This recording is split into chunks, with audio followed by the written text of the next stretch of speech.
Well, hello everyone. The Ontario Gardener here, back with another intermediate automation tutorial, I guess. Sides automation tutorial. Now, you're going to look at this and say, this is messy. What's up with this up here? Well, I haven't found a better way to do it where you're not using these three squares. But basically, as the title says, we're doing full auto sides that don't need a pot. Basically, well, the title doesn't say that, but that's what it is. Basically, down here, you're going to have your chips. You're going to have your roasted potato. You're going to have your sweet corn or your roasted corn. And here you're going to have your onion rings. Those are the four sides that don't require pots. They may say, what about pumpkin seeds? Well, pumpkin seeds are a starter. They're not a side. And things like broccoli, anything, potatoes, mashed potatoes, anything that's required a pot, obviously isn't included in this because those are not unpottable sides, if that makes sense. So the layout is pretty simple. It's so messy up here, which I really hate, but there's no other way to do it that I've found to make it more compact or more, nicer to look at. Anyway, I'll use my mouth. So at the bottom we have, this is using one of the bins. This is what's provided, not using a double bin for anything. Now, here's your potatoes. Now, potatoes supply roasted potato, which is basically a grabber to a safety hob.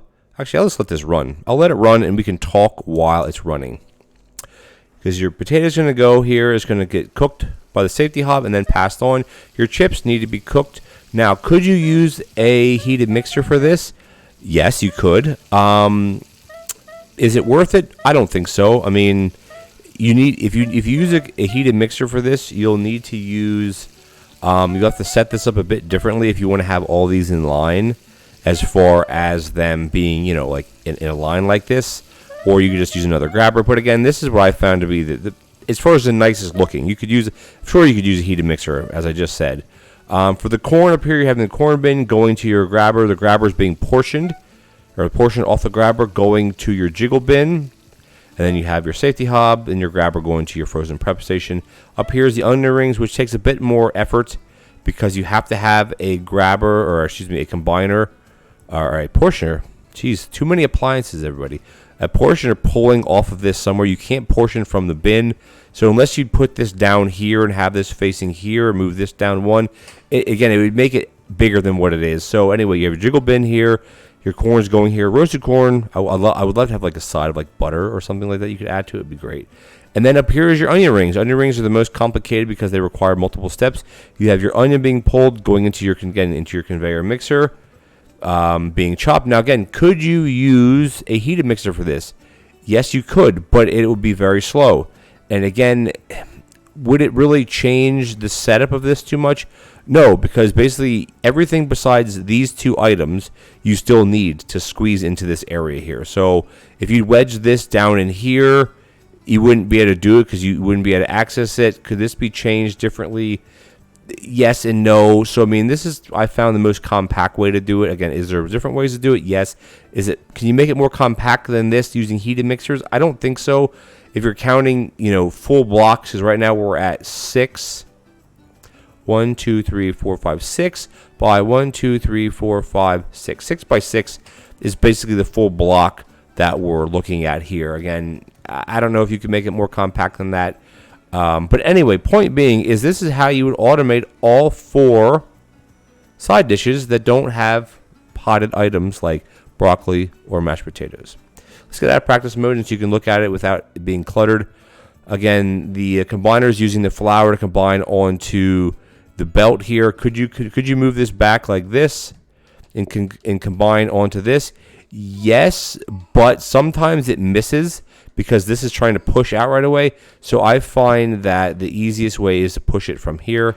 Again, if you have teleporters, if you have a spare room somewhere where you could set a couple of these up and teleport it down to your frozen preps, that would be ideal. This is just showing what can be done with all four of these sides together in one kind of automation package. It's pretty simple. Again, like I said, you could do these with heated mixers, especially this one you could.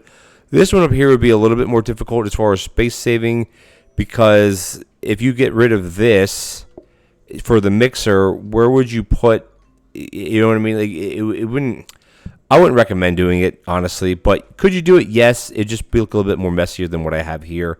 And of course, you have your frozen preps, which again, frozen preps aren't needed, but they're super nice because at the end of every day, if you let this, if you're serving dessert or something, by the time your dessert is done for the last customer, all these will be filled up. Or again, you do what I do is you make that last customer that's sitting over here, you make them wait until all your frozen prep stations of any automation, by the way, are filled up, or any freezer is filled up if it's being automated, like say an auto toast setup where you have a freezer for your bread. That's the pro tip at the end of the video, is let your frozen prep stations fill up, or fill them up as much as possible if you can before your daily run ends, because that way there's less to do in the beginning of the next day. Again, these are all sides, so if you have a starter, that'll have to be made first, and if you, whatever, depending on what type of main you have with this, you have to mess with that first. But this is a good way, a good setup to have automation done for your sides that you don't really have to mess with. Set it and forget it, and there you go. It's pretty good, I think.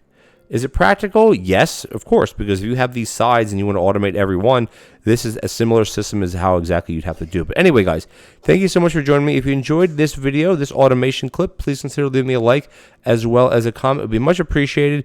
And if you're enjoying the content, my automation content, my playthroughs, or any other game on my channel, please consider leaving a subscribe. It would be much appreciated. It would really help me out. I'm getting so close to my next goal, and any support would be wonderful. Thank you guys so much for joining me once again, and I'll see you in the next automation tutorial. Take care now.